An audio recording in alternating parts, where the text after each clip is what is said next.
Hello, everyone. I'm Michael Marchuk. Welcome to the Transform Now podcast. On this episode, we have a special guest returning, Tonille Miller, who's an organizational psychologist and the founder of EXT, Experience and Transformation. And I always appreciate you being on our podcast, Tonille, because you bring so much wisdom to the table here.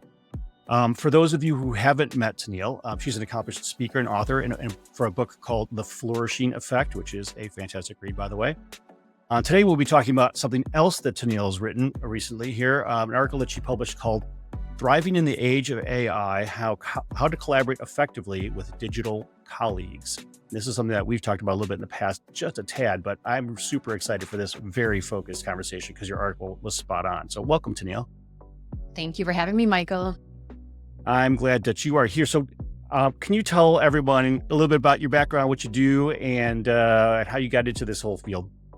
Yeah, thank you. So I started in the big consulting firms, done a lot of work as a consultant. I've also been in-house, and a lot of my work is really around either driving change and transformation, which a lot of that ends up being technology implementations and AI strategy and implementations in today's world, as well as a lot of work around like mergers and acquisitions, culture transformation, and then the employee experience as a whole. Gotcha. And you're really good at that because I've heard you're speaking on some other podcasts and they are great. So today with this article you published, you mentioned some things about the workplace is changing and changing rapidly as they're increasing more digital workers and these AI enhanced agents that are doing additional work to collaborate with humans. But how do you envision the balance between these AI capabilities and the human skills evolving as we see this change in the workplace?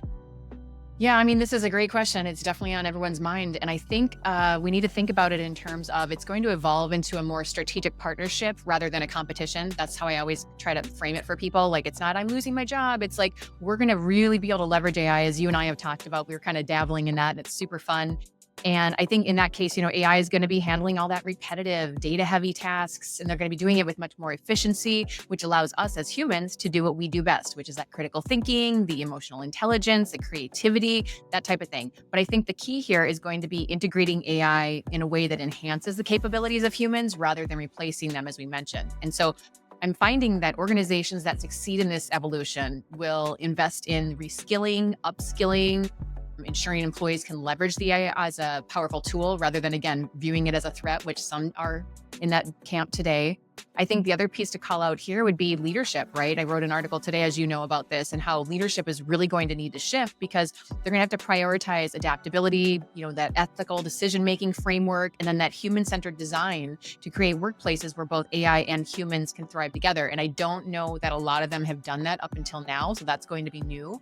And then I think ultimately, again, it's going to allow the humans, I think, to do that much more meaningful and purposeful and creative work, which they actually prefer, right? A lot of my work is in employee engagement. A lot of the disengagement comes from the fact that modern work is still based on that industrial era model where we stripped the work and the tasks of that creativity and the ingenuity and really that meaning and purpose and commitment that comes with seeing that end product and how it impacts the end user. So I think it's all good stuff here, but I do think that we need to be careful about how we go about it.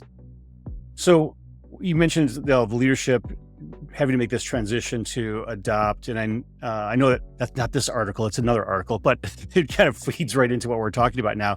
The challenges that are faced as you take this balance between the human skills and the AI skills, how can an organization or the organizational leaders embrace this in a way that that will take them from that industrial age thinking into the more AI-based thinking?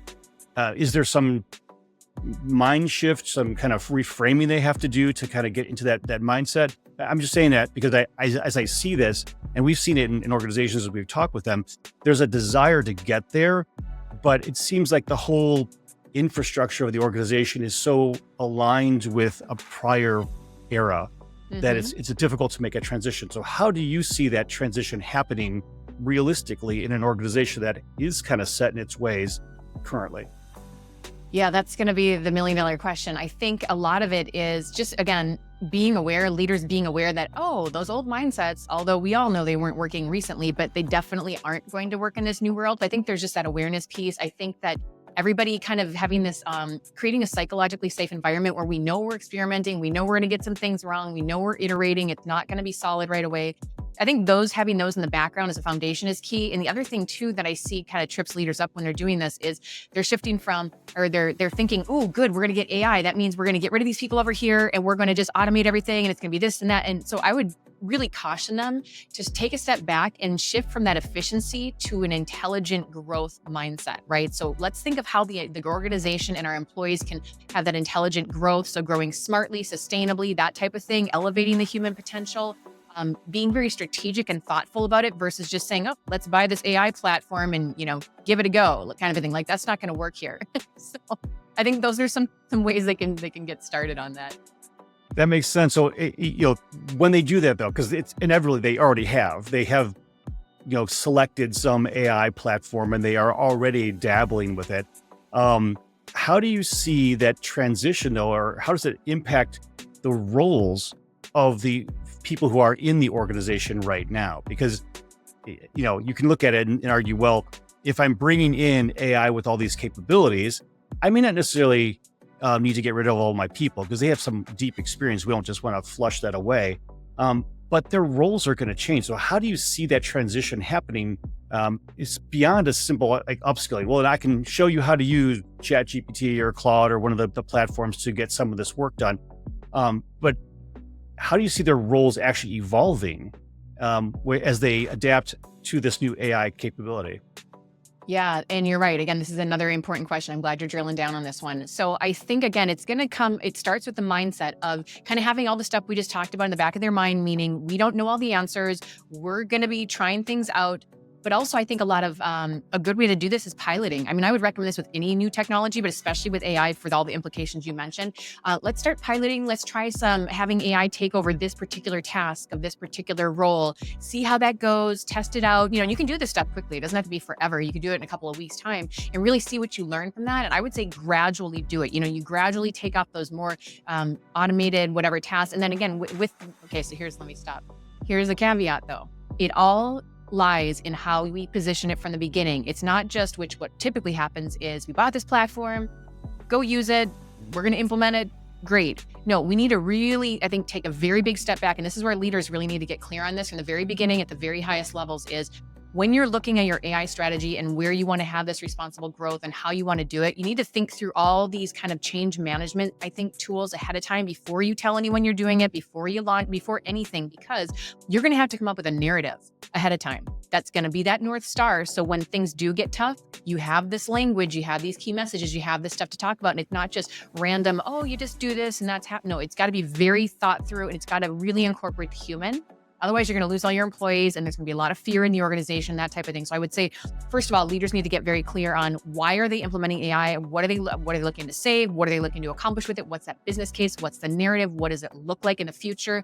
How is it benefiting the employees? Get down to that level and really do some thinking, maybe co-create with a few of them and really understand how it's going to impact them psychologically, in their roles, all of it, and then understand how we can get in front of that resistance and help them feel more comfortable with it, because you will need them to use the AI first. Before you ever go right to AI tools, you're going to need them to gradually kind of feed them data and do all the different things that people are going to have to be doing with them. So I think you got to really get clear on that narrative and lead with that and keep that consistent story going so that people understand why we're doing it, where we're going, when is it going to change, like how it's going to happen. And then once you have that, then you gradually start piloting, then you gradually start trying things and iterating and gradually, I would say, transitioning different tasks and different parts of roles to the AI. And then it's going to, obviously that will ramp up, but I think you got to start slow.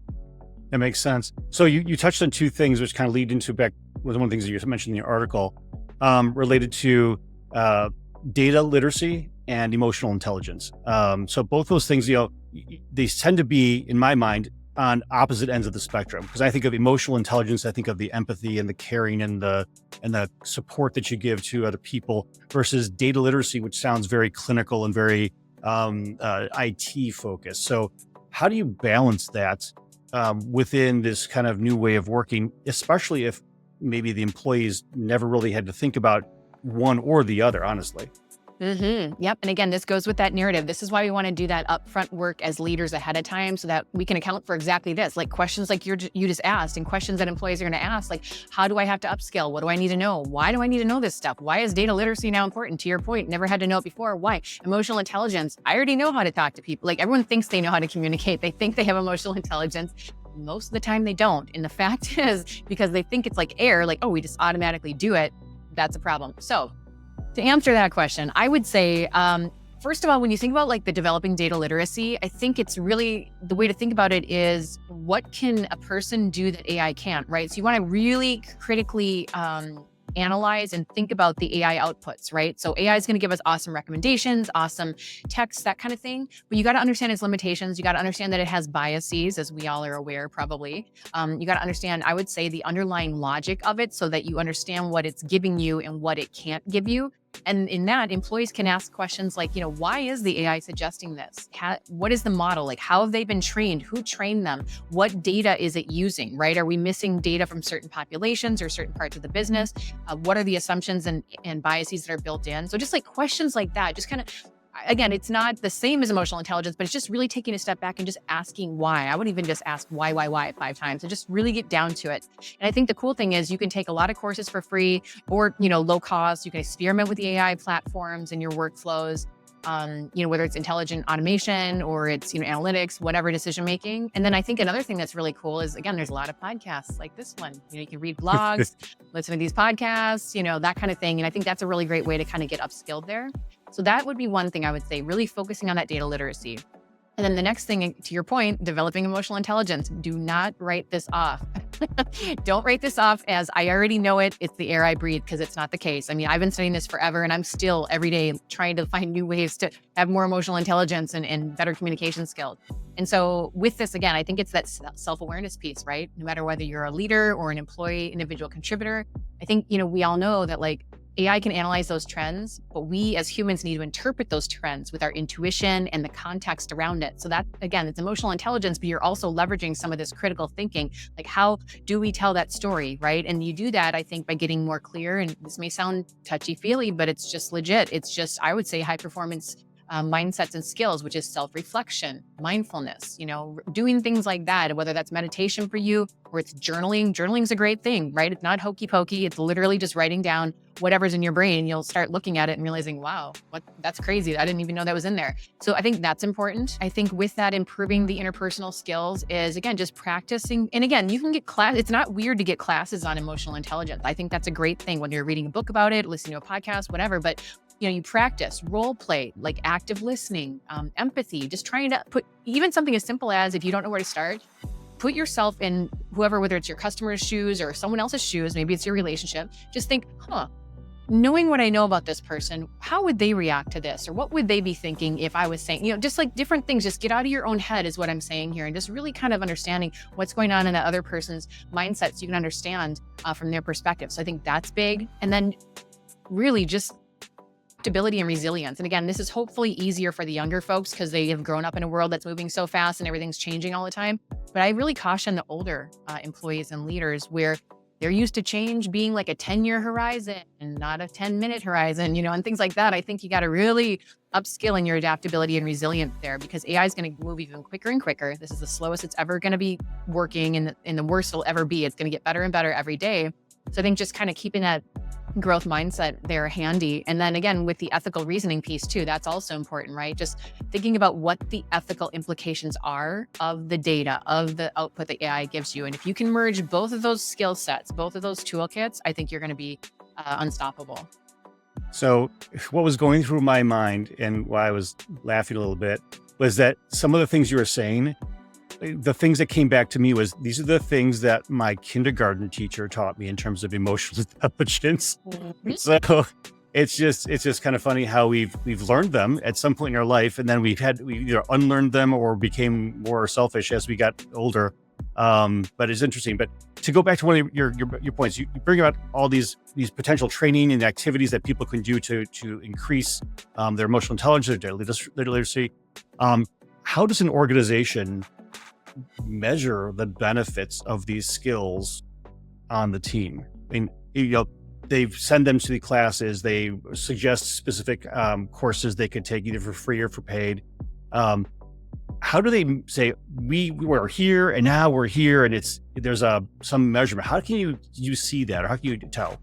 That's a really good question. I've done quite a few projects like this where it was literally for either RPA, robotics, AI implementation, that sort of thing. And part of the change management plan was, again, building these bite-sized learning and training and on all that, and role playing and all those things. So we built that into it. But then to your point, how do you measure that? Because that is important, because it is expensive sometimes. And even if it isn't, it's still important to see. What we did, and what I would do with probably most changes in general, would be thinking through, whether it's leadership or whoever's driving the initiative, thinking through what are the demonstratable and hopefully measurable behaviors that somebody could demonstrate for each role or each level or whatever you want to call it, that would demonstrate that new skill. So for example, if that skill that we want them to learn is emotional intelligence, we need to think about, like, what does that look like? Maybe for a individual contributor, like a junior associate, that would be something like,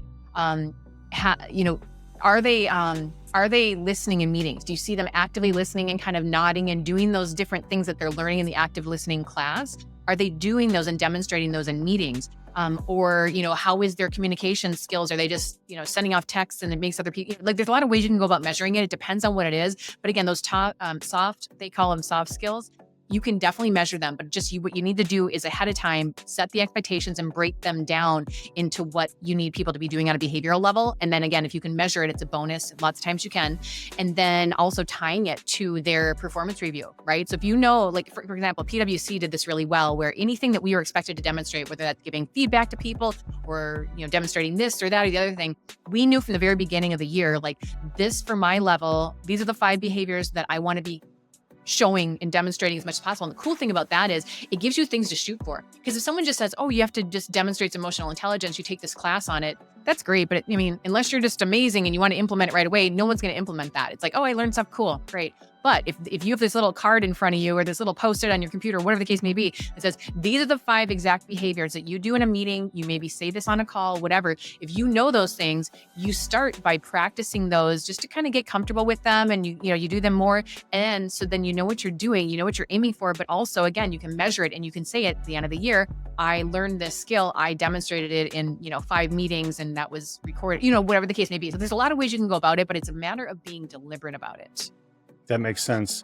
And I've just come up with a fail-safe way to measure this, especially for emotional intelligence. You fill a room with puppies, and then you let the employee go in, and it depends on how long the puppies stay with that person and how many times their tails wag. That will tell you if they've made improvement over the year, and it'll be a whole lot of fun to do. Anyway. That is a great idea. And that would definitely tell you something about their energy, because dogs are so smart. Dogs and kids, they can sense people's energy 1,000%. That they can do.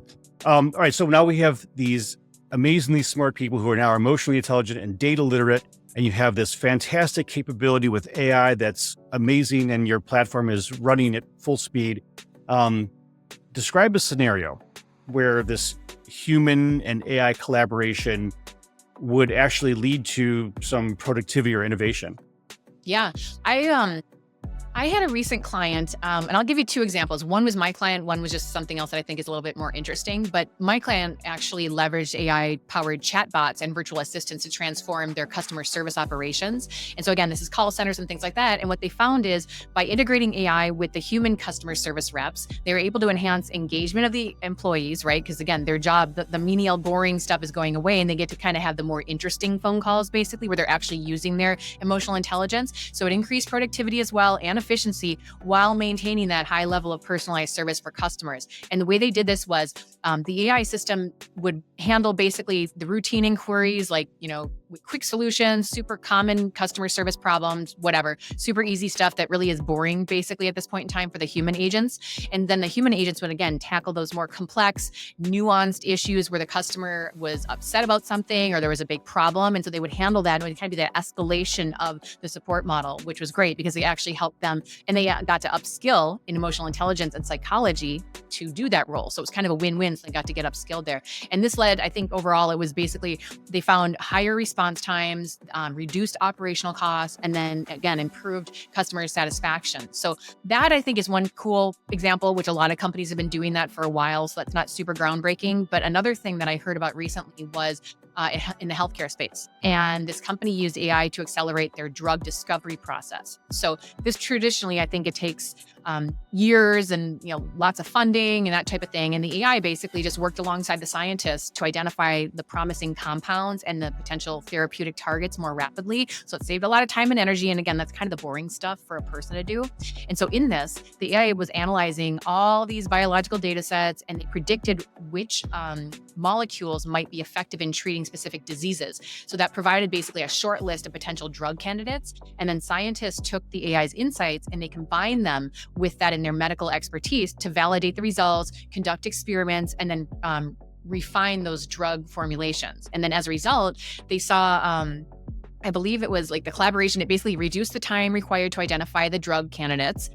I think it went from several years to just a few months, which is huge. And then that really sped up that research process, and it cut costs. And then again, it's kind of, it's a win-win because it's taking the boring, more monotonous, mundane stuff away from the scientists themselves, the employees themselves, and giving that to AI. But then they're kind of QAing what the AI comes up with. That makes sense. And obviously, I've read a number of articles similar to that, and it's amazing to see the gains that are being achieved through that kind of collaboration. But how do you foster that culture? I mean, because it sounds like the employees will see the benefits themselves of being maybe doing less of that kind of stuff, and maybe in this scientific work, they'll see, oh my gosh, we were able to cut the time in half, or look at all the discoveries we're able to make in such a short period of time. That itself sees some benefit. But what if you're in a financial services organization and you're looking at doing research on companies for investments and whatnot? How do you foster that culture between the humans and the AI to maintain that same level of, oh my gosh, look what I've done, when the results or the output may not be as earth-shattering as developing a new drug to fight some disease? Yeah, this is a good one. I think, and again, to your point, it actually does depend on the industry, I think, because everything's so nascent right now. And again, some of it's not that sexy. So it's like, oh, wow, I saved an hour, which again, an hour is an hour. But I think just like any change or any culture change, I think there's a couple things. First of all, leaders have to create that environment. So leaders have to really make it a point to say, this is important to us. This is part of our XYZ strategy to do blah, blah, blah this year, this new AI platform, and saving the time we're going to save, or having the higher quality output, whatever that is, setting the tone for that in the very beginning of how it contributes to the strategy, and tie that to bonuses and incentives and their comp in some way, right? Saying, hey, if you can save 20 hours this month, you get XYZ bonus, whatever the case may be. So those are some tools you can do. The other thing is leaders need to talk about it. So maybe in your weekly meetings, your town halls, whatever, you're telling stories like, oh God, Joe at the finance desk over there saved this amount of hours and did this whole cool thing with a client, whatever the case is, just a quick little story about how it happened. It doesn't have to be groundbreaking. It can be something very simple, and just be like, hey, that was really cool. Joe got to have that extra hour and he got to go have a long lunch that day. And then we're getting to a really important point right here, is that the big question here is too, as people are saving time with their work, because a lot of it is efficiency, who gets that time? Who owns that time? Does the employee get to work less hours and get paid the same? Are they supposed to throw those hours back into the company and do more work? I don't know. I think you need to have that discussion with your teams, leaders and their teams, but determine what that is, and then make sure that we're talking about that. And whatever the case, whatever the decision is in your company, make sure that's top of mind. And what I would say is, even if you want people to give all those hours back to the company, let's give some sort of a bonus, right? Like, hey, you get an extra hour for lunch or Fridays off, whatever the case may be. As you increase more efficiency, if you want people to do this, you got to make it as easy as possible for them to do it. You got to make that there be some benefit. Otherwise, why do they care to save 3 hours, right? If they can't use that on their own time. So I think that's really important, setting the culture, setting the tone. Again, creating that environment where people are talking about it, being rewarded and reinforced for it. And again, I think wherever you can build that into the way the organization already operates is really important. Again, if that's, performance, incentives, disincentives, that type of thing. So looking at that, you're mentioning the efficiencies and some of the gains that maybe the company is experiencing. Do you think that there's a way to build some benefit for the employees who are seeing this new efficiencies in a way that allows them to see maybe a different path from a role perspective, or being able to be an intrapreneur to support that, transition from, I just did this in the past and now, yes, I'm giving all these hours back, but now I've actually seen, or I've used my creative thinking and my understanding of what we do here at this company to make that next step. How do you encourage that to say, you're getting all these benefits, but look at what you can do then with your career? Is that something that we can foster within a culture? I love that you asked this question. I feel like nobody's asking these questions because they're thinking about AI just like any technology where it's very siloed, like, well, marketing's going to implement Salesforce because we want to do this over here, but you're not thinking about these implications downstream, which is, yes, you're going to have more time. Yes, this is going to happen. That's going to happen. And that's what a change manager or a good HR person, I think, does. You kind of journey map whoever's being impacted by whatever technology you're implementing and saying, okay, not just what's changing in their role today when we launch this platform, but then downstream in 10 months, when we save this much hours and this happens and they don't have this part of their job anymore. What does that mean? What does that look like? And so that work needs to be done up front if you want this to work out. So I love that you asked this. I think, yes. And this is where you can get really creative. And again, you have to be not operating in silos, because whether you're in HR, you're in marketing, you're in the business, wherever you are, you need to be partnering with the other teams. Because, for example, let's say this is an AI platform and it's in the business or it's in marketing and they're saving this time like we're talking about. Well, guess what? They probably need to be talking to HR, to your point, and say, hey, we're not going to need to hire quite as many people next fall because of this platform. Or we're not going to need people that have XYZ skill anymore because we have this platform. And or all these people that are having hours that work for us right now that are getting freed up. Can we build some sort of an internal marketplace with gigs they can pick up for a few hours? Some companies like MasterCard do this. They use Gloat, for example, and saying, hey, if you have like 10 hours extra a week, or you're in between projects, or whatever the case may be, there's different like internal projects that you can either get paid for, or some of them don't pay, but it's still a fun, stretching learning opportunity where people can pick this up on a platform. So there's things like that. There's reverse mentoring, there's cross mentoring. There are apprentice programs. So I had this in one of my jobs where I had this learning and development team, and they basically built this apprentice program, which was really cool because we didn't have a lot of resources. We couldn't hire more people, but we had a lot of projects coming. So we built this apprentice program, and slowly but surely over the course of like 6 months, folks from different parts of the business were like, ooh, I want to learn instructional design. I got 5 hours a week. I'm going to shadow that person. And gradually, as they shadow and they learn it, they could gradually take on more of those bandwidth, more of those projects. So different things like that. There's lots of creative ways to do this, but I think the main thing is not operating in silos and really thinking through, again, maybe we're not going to see these gains for 10 months or a year and a half, but think through, what are we going to do with those people, to your point, so we can grow and stretch them and make them a better version of themselves when they leave us, because they have more time. Otherwise, no one's going to use it. Or if they do, they're going to be on Facebook for those 10 extra hours a week. So we need to really get clear on that, of what we want, why we're doing it, what we're doing, and how you're going to benefit from it. That makes sense. So you opened up a whole new door here. You mentioned HR several times. And when I think of HR, I don't think, and again, maybe because of where I sit within our organization, I don't necessarily think of the proactive planning that you just mentioned and organizational design as a traditional standard operating procedure through all the digital transformation that's happening. With AI and the AI enhanced capabilities from all these digital workers being brought in and collaborating now with these intelligent people who have been emotionally intelligent and they know data literacy, there needs to be someone who can understand and bridge that gap between the current state and a potential future state.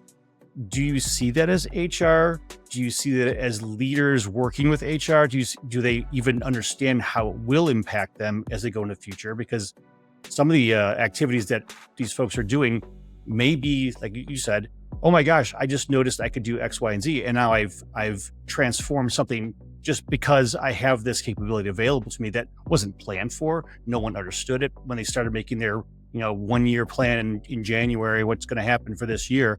So how does that work? How can an organization embrace this, I guess, continual chaos, if you will, change that's happening with roles that could be very flexible? I mean, you mentioned the MasterCard thing and people having time and extra. How can they take that and balance? I have these very skilled resources who now have been provided incentives to be entrepreneurs and offer, with all the technology and their skills, but yet a, an output of I actually need to get the work that we do done and grow our business. How do you connect those things? Such a good question. You have the best questions. Oh my goodness. Well, I would say this is a lot of what I do. So, but I am an outside consultant. Sometimes I've been internally on the strategy team. Sometimes I've been on HR, but I rarely see someone that does exactly what you just described in an inside role. Because again, to your point, like it's like I'm HR, I do payroll, and I'm marketing, I do this, I'm in the business, I do that. But they're not thinking that kind of more broader cross-functional mindset, which is why they bring in a consultant, which is fine. You can bring in consultants. I bring them in, or at least have somebody in the organization. I've actually started to recommend that people have there's a chief transformation officer or something like that, where you're like a chief experience officer, something like that, where you're literally looking across every strategic initiative in the company, everything each part of the business is trying to drive, all the HR stuff, all the tech implementations, all that. You're literally seeing across all of it. And you're having a mindset like mine is, where it's like, or someone that does this work, where you're bridging the strategy, the execution, and the HR, the people side, all that all in one. And so you're literally building almost like a heat map of saying, okay, so we have all these initiatives coming. These 3 over here are going to hit marketing this year. This is going to hit our more junior people here, like really building that visual, if you could, so that everybody sees if and when and how all these things are hitting people. And then to your point with that, building that forecasting ahead of time, like whether it's things that we expect. So maybe we implement this AI platform and we do expect efficiency. We don't know how much. We're thinking it's maybe like 10 extra hours per person a week. But to your point, we also are making, maybe doing some scenario planning where it's like, hey, maybe Joe will, save so much time, and he's fiddling around with this other thing over here because he has some extra time. And all of a sudden he discovered how to cure cancer. Literally that's big, but things like that can happen in the business. So to your point, I think that planning needs to account for what we do expect in the efficiency gained and things like that and the changes. And, again, to your point, building the programs around it that can offer them more things to do with their time. Or, hey, if you save, I know some companies are basically saying things like, hey, for every 10 hours of your work you save using AI, we're going to give you a 1% bonus or something like that. Like literally just building those ideas, like a menu of options. This is what's available to you. And then if you do this, then that happens, or then you can go do these 3 things over there. So I think really thinking through that ahead of time, whether you're somebody internal, like I said, at that higher level that sees across everything, or you bring a consultant in. But I think you definitely need to be thinking about all these things. Gotcha. All right. Last question is, how do you get started with all this? Because we talked about a lot, and it seems like there could be a whole lot that needs to be done within a specific organization. That maybe they're not as mature on the AI side. Maybe they have a bunch of very, very skilled people that have been around for a while in a mature industry. But with all this new AI coming in place now, they realize they have a whole lot of upskilling to do. So you have this heavy load of upskilling, this massive concept of redesigning the organization when they don't necessarily understand what that means or how do you accomplish that. What kind of steps do you see getting started, going from 0 to something? Yeah. And I think it depends on what your role is and how 0 to something you are, like where you are in that space. But what comes to mind for me is just kind of putting my change management hat on right away is I would, again, whether it's your first AI platform or your first AI strategy you're embarking on, or your 7th, doesn't matter. I would say, let's get real clear on what we're trying to accomplish. Again, what's that end game? What are we trying to accomplish and why? And really, write that out, get the business case, get the benefits, get all that stuff, break it down to who's impacted, how it benefits them, all that stuff. Just having that in your mindset ahead of time. And then I think from there, again, understanding what the impacts are, making sure that you've built your use cases in there. And then I would say, it's so broad, right? Because it just depends. But I would say maybe start piloting. That's a good place to start. Start piloting, start testing, start iterating, document all the stuff you're learning, get all kinds of feedback, co-creating with your people. Even if you don't bring everyone in, definitely bring a nice big cross section of employees like on the ground in to kind of test it, pilot it, give you feedback, and create that psychologically safe environment where they can tell you this sucks, we're not going to use it, this is why it won't work. Like asking those questions because you really want to know. Doing all that work, I think, is good in the very beginning. And then as you're learning and as you're kind of seeing in the business landscape of what's coming down the pike and what your business needs, continuing on iterating that journey and make it very transparent to everybody at every level. Like, we're on this journey to do X, Y, and Z with AI, blah. You know what I mean? Whatever that is, kind of keep updating it, iterating it transparently as you go. And then with that, as you start doing it, just keeping in the back of your mind, these things we just talked about today, like, do we need, after a year and a half, do we need to start redesigning our orgs? What are we doing with the forecasting and the planning for this team over here who's seeing major efficiency gains versus this one over here who's not seeing much? Like, just kind of, again, just thinking of it in a very holistic way. I think just trying some of these things on, just really taking that change management mindset, I think, and then just continuing to iterate. It's not just what we're doing, it's how we're doing it. Continue to iterate that we're not going to get it right every time. It's a psychologically safe environment. Everybody's just testing and iterating. Give us your feedback. Like, all those kinds of things are part of that cultural mindset as you're doing this. That's good. That's good. Well, thank you for all of that wisdom and insight that you just brought, because there's a lot that can happen within this space. And I really appreciate you bringing a perspective that is outside of what, at least on our podcast, outside what we normally talk through and what a lot of people who listen to the podcast think through. Because first of all, they aren't organizational psychologists and they don't have the experience that you do. So seeing this from an outsider's viewpoint is very, very helpful. And I think it's been a really good conversation today. So thank you for joining us today. Thank you for having me.